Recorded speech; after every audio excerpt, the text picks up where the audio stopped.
Hola, muy buenas para todas las chicas y para todos los chicos. Hacía varias semanas que no podía subir ningún vídeo a YouTube porque estaba involucrada en la realización de otros proyectos que también requieren de mucho tiempo, porque quiero que sepas que detrás de cada uno de estos vídeos que subo a YouTube hay tiempo de preparación, porque los preparo con mucho cariño y con mucho cuidado y estoy pendiente de cada uno de los detalles para que no se me escape ni el más mínimo error, para que así todos estos vídeos se puedan convertir en una fuente fidedigna para el estudio y el aprendizaje de la química de todos vosotros. Entonces, con este vídeo vamos a continuar con la ejercitación de los cálculos necesarios para preparar disoluciones a una determinada concentración. Hemos visto ya que existen varias formas para expresar y para determinar la concentración, como es la concentración molar terminado en L, la concentración normal, que la concentración normal tiene que ver con otro concepto, que es el número de equivalentes, la concentración en partes por millón, el porciento de concentración en masa, el porciento de concentración en volumen, etc. Entonces les he traído dos ejercicios para ejercitar parte de estos conceptos. Comencemos y vamos a ver de qué se trata.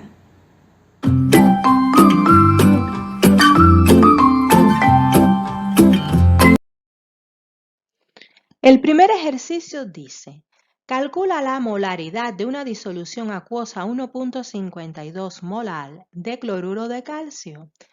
La densidad de la disolución es 1.129 gramos por mililitro. Como vemos, se trata de un ejercicio para trabajar los conceptos de concentración molar, molaridad y densidad.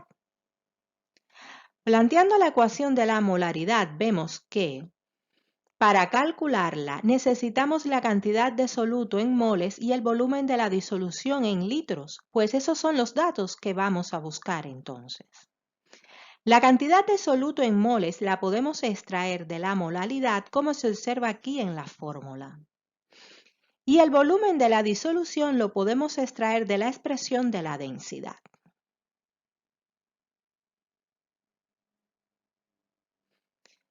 Despejando la cantidad de sustancia en moles en la fórmula de la molaridad, tenemos que la cantidad de sustancia es igual al producto de la molaridad por 1 kilogramo del disolvente.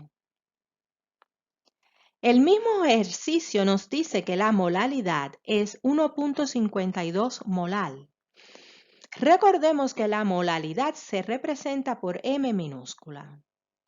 Calculando, obtenemos que la cantidad de sustancia de la disolución es igual a 1,52 moles. El otro valor que necesitamos es el volumen de la disolución, el cual, como ya dijimos, lo podemos extraer de la expresión de la densidad. Despejando en la densidad, el volumen quedaría así, donde la masa total sería la masa del disolvente más la masa del soluto. Recordemos que la densidad hace siempre referencia a la masa total de la disolución y al volumen total de la disolución.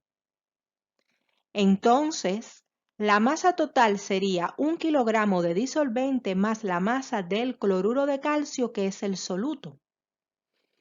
La masa del soluto cloruro de calcio la obtenemos de multiplicar la cantidad de sustancia en moles por el peso molecular en gramos por mol del cloruro de calcio. Sustituyendo valores y calculando, el volumen total de la disolución quedaría en 1035,15 mililitros, que sería 1,03515 litros.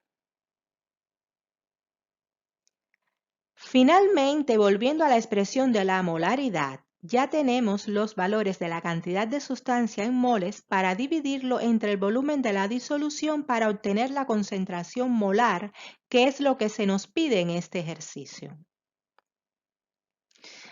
Al dividir nos queda una concentración molar de 1 3,47 molar. Y ya hemos resuelto este ejercicio. Nuestro segundo ejercicio dice, ¿cuántos moles y equivalentes hay en 44 mililitros de una disolución de ácido sulfúrico 1.28 molar? Aquí vamos a trabajar nuevamente el concepto de molaridad, moles y moles de equivalente. Lo primero que nos pide el ejercicio se resuelve muy sencillo. Los moles de ácido sulfúrico que hay en esta disolución los calculo despejando directamente de la expresión de la molaridad.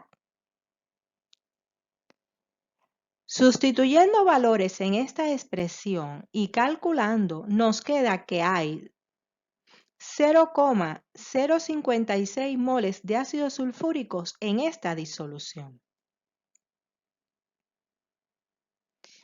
Ahora, para calcular los moles de equivalente, solo hay que multiplicar los moles por el número de equivalente.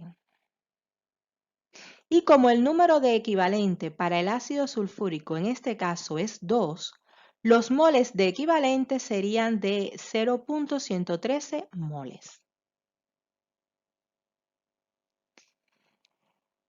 ¿Cómo sabemos que el número de equivalente del ácido sulfúrico es 2? Pues lo más importante en este ejercicio es entender el concepto de equivalente químico y poder responder a esta pregunta bajo múltiples circunstancias. El número de equivalente de una sustancia depende de la reacción en la que participará la misma. Así, en la disolución acuosa de los ácidos, el número de equivalente hace referencia a la cantidad de protones aportados al agua.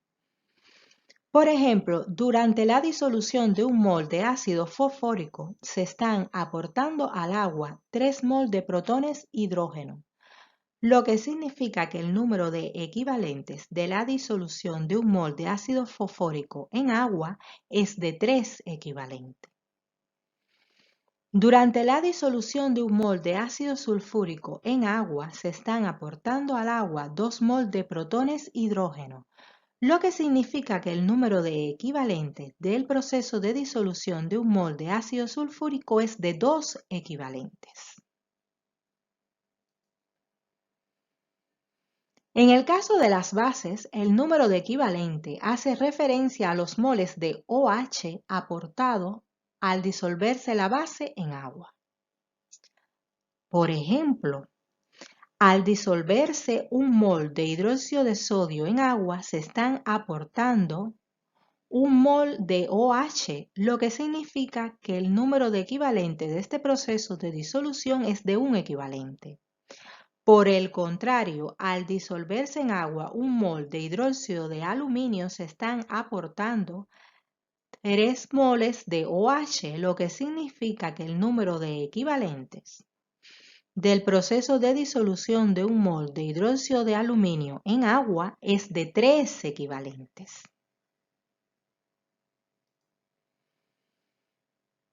Cuando la sustancia participa en una reacción redox, el número de equivalentes sería la cantidad de electrones intercambiados en esa reacción redox.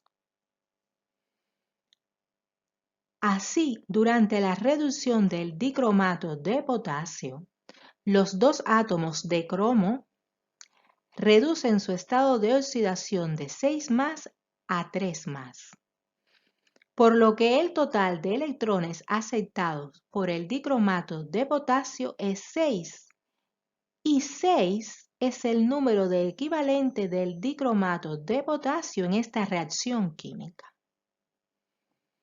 Lo mismo ocurre con la reducción del permanganato de potasio, donde el manganeso reduce su estado de oxidación de 7 a 2 aceptando 5 electrones en su estructura, y por lo tanto el número de equivalencia del permanganato de potasio es 5 en esta reacción química. Lo vamos a dejar hasta aquí. Espero hayan entendido un poco más el concepto de número de equivalente químico. así como también hayan ejercitado las expresiones para el cálculo de la concentración con las que hemos trabajado aquí. Nos vemos en un próximo vídeo y no olviden suscribirse. ¡Nos vemos!